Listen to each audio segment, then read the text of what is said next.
stumbled into Chabad house 14, 15 years ago. I think it's fair to say it changed the course of my life.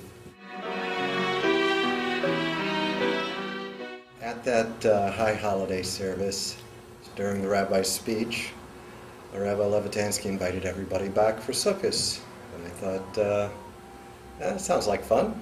I'll go to Sukkot. Went to Sukkot, and it was a party. I come back for Simchas Torah, and the rabbi is doing cartwheels across the synagogue. Couldn't believe all the booze that was at this religious event. It was a fun time. So I thought I'd come back and check out Shabbos and see what that was about. It's funny, everybody asks me, you know, it's curiosity that brought me in. It's the scotch that brought me back.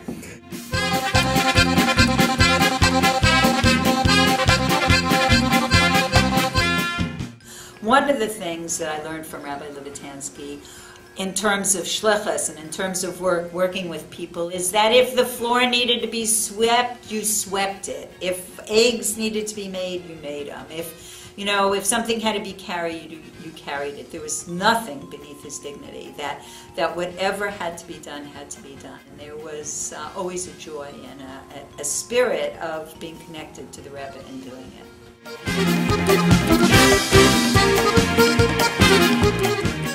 I came to Chabad house about 8 years ago, and the reason I came, it was my father a year when I said Kaddish. But when I started saying Kaddishim, I met with Rabbi Levitansky, and the first time when I saw him, I actually felt like my plan will change and I'm gonna stay in Chabad house and become Baal Tshuva. Rabbi Isaac Levitansky was asking who is willing to daven to the Amud, to come and daven to the crowd. And I'm just raising my hand and said, I will do it. And this was my first time, and I'm sure I did so many mistakes in my reading. And in the end of the davening, Rabbi Levitansky came to me and said, what a beautiful davening. This is something I really remember because this is who he was. He was a person that just want to give you a chizuk. He just want you to feel good about yourself.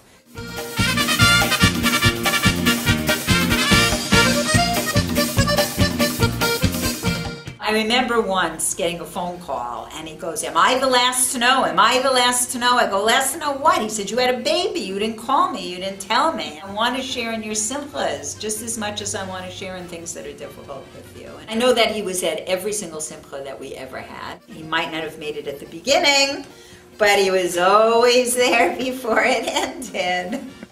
Rabbi Levitansky came to our apartment to kasher our kitchen. And I remember it was a small kitchen, it was a small apartment, and you couldn't open the refrigerator door and some of the cabinets at the same time because they were kind of in each other's way. And Rabbi Levitansky said this was just like his first apartment when he got married, and it was also small and you couldn't open this without hitting that. And I just remember how he made us feel so comfortable. Kind of made the whole process very easy. One time on Shabbos, I was in the shul with, I'm sure it must have been Ariella Chana. She was a toddler, and she was making noise. This was while Rabbi Levitansky was speaking, and I was gonna leave the room. I was on my way out. In the middle of his speech, Rabbi Levitansky stopped, and he said, Malka, you can stay. We let children make noise, and it's okay. And it just affected me so much. That's pretty much the way we always felt at Chabad House, that we're always welcome, and we didn't have to be, perfect. We could all enjoy being in Chabad House. And that's how Rabbi Levitansky made us feel. My birthday is Motzi Lag BaOmer. So Rabbi Levitansky, on my birthday, would give me a big bracha that I should get a shidduch.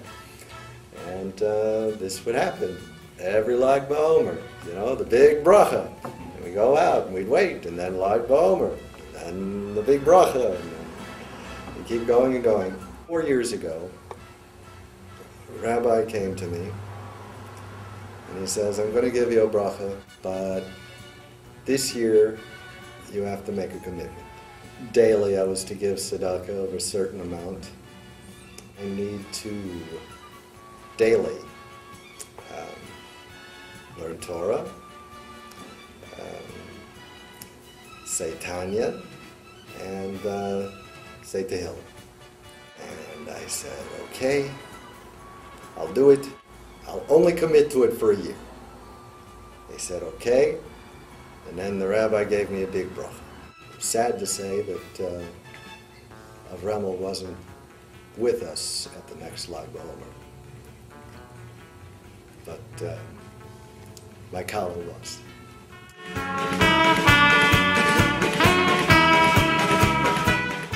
Really realized that Rabbi Levitansky was a Rav. I just thought he was a friend. There's certain shilas that could make you feel uncomfortable to be able to go to a Rav. He was welcoming, he was human, he was down to earth. You never felt a distance that he was the Rav and you were the kind of ignorant person that was coming to ask the question. It was always giving you your dignity and your respect and really honoring you and thanking you for coming and asking the question.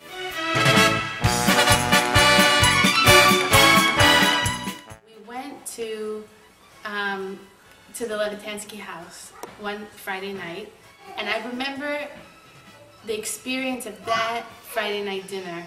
I was seeing all the beautiful kinderlach that were there and the grandchildren that were there, and the singing and the happiness and the warmth of that night. And I looked around and I felt like this is what I want. This is the kind of life that I want, and this is the kind of family that I want. It was just Rabbi Levitansky in the middle of the table and everyone else all around. And for me, that was a big push to continue growing in Yiddishkeit and taking on mitzvahs. Every suggestion that he gave me along my tshuva time and apply it to my life. And today, after many years, 8 years of tshuva, I see all the brachot coming from it. I'm asking myself what really Rabbi Levitansky did, or if he ever told me to do this or that and put more mitzvah and take tzitzit and keep kashrut, and I'm looking back and really he didn't say anything to me. He's present in the shul. Just to look at him, it's make you feel you want to take another mitzvah, you want to do another thing.